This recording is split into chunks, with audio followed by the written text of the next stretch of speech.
Bienvenidos de nuevo a Así Fue. De nuevo por acá para tratar de explicar una situación que está pasando en este momento en Venezuela. ¿Y por qué es diferente en esta oportunidad? Acompáñanos en este viaje para descubrir la verdad detrás de los titulares. El pasado 28 de julio, se llevaron a cabo elecciones en Venezuela, donde los dos candidatos con posibilidades de triunfo eran el presidente Nicolás Maduro y el opositor Edmundo González. Aunque el día de las elecciones todo parecía normal, a las 9 de la noche, la oposición denunció que la transmisión de las actas de votación se había detenido, y el Consejo Nacional Electoral, CNE, no ofreció ninguna explicación sobre este hecho inusual. Horas más tarde, alrededor de la medianoche, el CNE anunció que Nicolás Maduro había ganado con un 51.2% de los votos, mientras que Edmundo González obtuvo un 49.7%. Sin embargo, la oposición, liderada por María Corina Machado, afirmó tener el 30% de las actas y argumentó que el verdadero ganador era Edmundo González, quien supuestamente habría obtenido alrededor del 70% de los votos. En pocas palabras, hoy ambos candidatos se proclaman vencedores de las elecciones, pero solo uno cuenta con pruebas que respaldan su victoria. Para entender mejor la situación, es importante retroceder un poco en la campaña electoral. Esta campaña comenzó con la celebración de primarias por parte de la oposición, con el objetivo de enfrentar unificadamente a Nicolás Maduro, quien lleva más de 10 años en el poder. En estas elecciones primarias, María Corina Machado se impuso con aproximadamente el 90% de los votos, con una destacada participación de la población venezolana. Aunque en ese momento no se conocía la fecha concreta, según la Constitución venezolana, el periodo presidencial es de 6 años, lo que indicaba que deberían celebrarse elecciones presidenciales en 2024, dando inicio a un nuevo mandato el 10 de enero de 2025, que se extendería hasta 2031. Por costumbre, estas elecciones siempre se han realizado en diciembre, pero el gobierno de Maduro decidió fijar la fecha del 28 de julio, día del nacimiento del fallecido expresidente Hugo Chávez, líder del chavismo y de la revolución que Maduro lidera. Aparte de este beneficio, María Corina Machado fue inhabilitada políticamente por una controvertida sentencia judicial.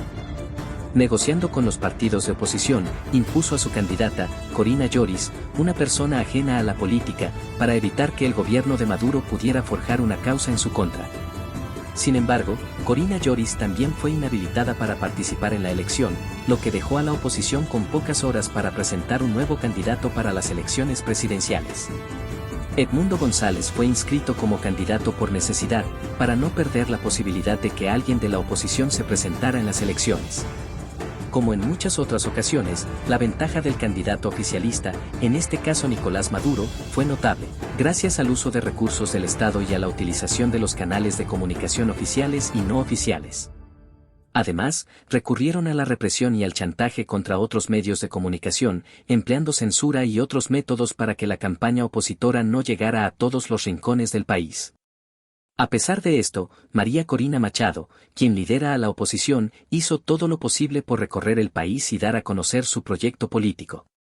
Sin embargo, en cada pueblo que visitaba, los dueños de los hoteles y restaurantes donde se alojaba o comía eran arrestados o multados simplemente por permitir su presencia en sus locales.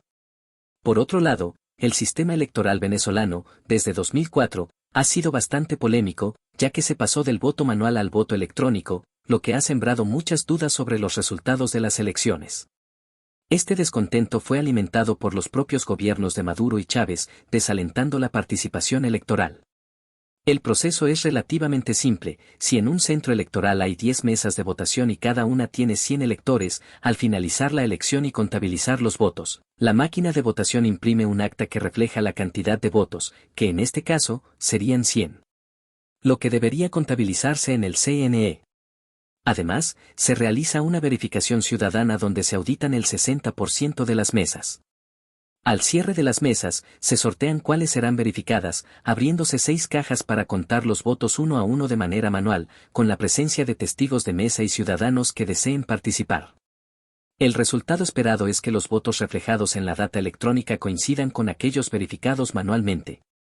Por lo tanto, aunque el CNE puede anunciar un resultado, el verdadero resultado es el que ofrecen las actas de votación firmadas por los testigos de mesa y los presidentes de mesa electoral.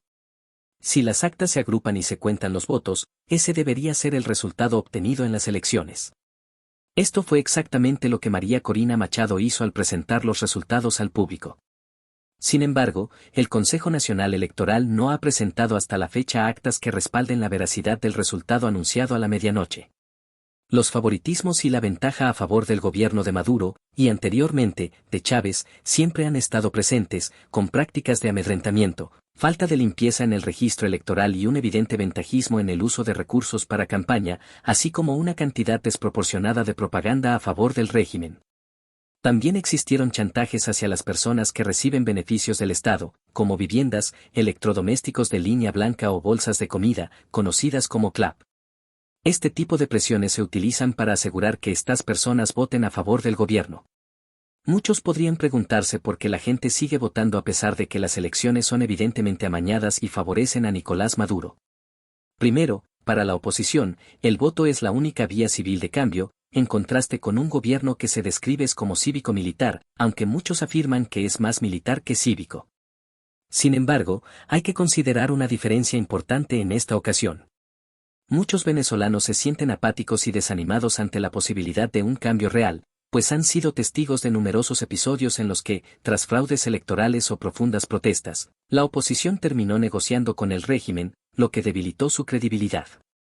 Ese fue el reto que enfrentó el equipo de María Corina Machado, convencer a la gente de que votara, de recuperar su confianza y de ilusionar nuevamente a un país que anhela el cambio. Las elecciones no eran necesarias en este contexto, pues ya se conocía que existía una amplia mayoría en contra de Nicolás Maduro y su régimen. Sin embargo, el propósito de las elecciones era visibilizar ante la comunidad internacional que existía una dictadura totalitaria renuente a ceder el poder, involucrada en actividades de narcotráfico, tráfico de minerales, grupos terroristas y tráfico de personas. Así, el equipo de María Corina logró evidenciar un fraude electoral y demostrar que la separación de poderes en Venezuela es inexistente, ya que el CNE actúa con un claro favoritismo hacia el régimen de Maduro. Este contexto resalta que el CNE no opera de manera independiente del Ejecutivo Nacional, ni del sistema de justicia, algo que refuerza la idea de que el régimen carece de legitimidad. Maduro, en su búsqueda de credibilidad, ahora se dirige a otro poder del Estado, el judicial. Esto evidencia que está tratando de reforzar la legitimidad de los resultados anunciados por el CNE. Además, otro de sus objetivos es debilitar la fuerza que mantiene a la dictadura, que es el poder militar. Este escenario es complejo y se asocia a la presión internacional, el aislamiento y sanciones económicas que se podrían imponer a quienes sostienen la dictadura. Al mismo tiempo, también existe presión interna, a través de manifestaciones y un aumento en la represión, que podría llevar a una explosión social. Estos son los tres objetivos por los cuales la oposición decidió participar en las elecciones, a pesar de que estaban conscientes de las maniobras del régimen para no respetar la voluntad popular. A través de las elecciones, se lograron dos objetivos: mostrar el fraude que llevó a cabo el régimen y evidenciar que no hay separación de poderes en Venezuela. Queda por cumplir el tercer objetivo: debilitar a los militares, el único sostén del régimen, lo cual es aún más complicado debido al hermetismo del entorno militar. Este proceso de transición hacia la democracia no será fácil y es importante explicarlo. Muchas personas, con razón, están cansadas de la repetición de ciclos en los que se manifiestan y son reprimidos sin consecuencias.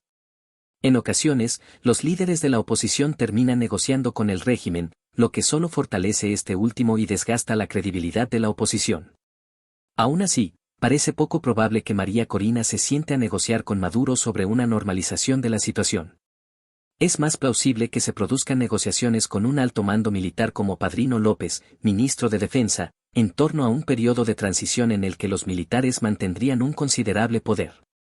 Esto no implicaría necesariamente que María Corina traicione a la oposición, sino que las circunstancias son complejas y los militares poseen el control. La única salida posible es un quiebre en el régimen, lo que podría llevar a la huida de Maduro y a que parte de su cúpula también busque asilo en países que les ofrezcan refugio. Otra parte quedaría para participar en la transición y en la potencial reconstrucción de Venezuela.